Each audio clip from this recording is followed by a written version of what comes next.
There are thousands of options when it comes to health care coverage. They sent me cards with this one. As Paul Gaznick of Methuen found out, it's important to choose wisely.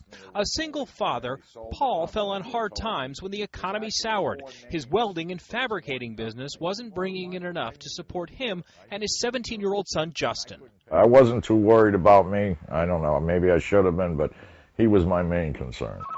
Paul was looking for ways to save, so when a fax arrived from a New Jersey-based company called National Alliance, he signed up. It offered a family plan for $300 instead of the $900 he was paying. Great, until Paul actually needed it. They were third degree, and they were just the most painful thing I've ever experienced in my life. It was pretty bad. Justin suffered serious burns on his hands that required emergency treatment and hospitalization.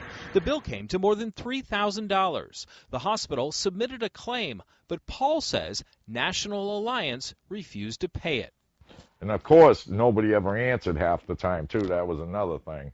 So I'd call back, and they'd give me another number, and this went on and on and on.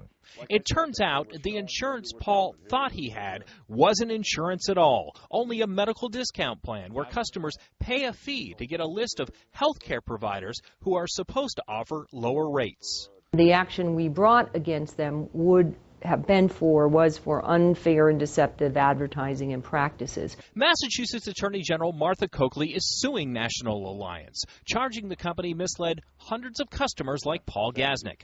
She has also enacted new regulations requiring businesses to clearly indicate that medical discount plans are not a substitute for traditional health insurance, and they do not qualify under the state's mandatory insurance law.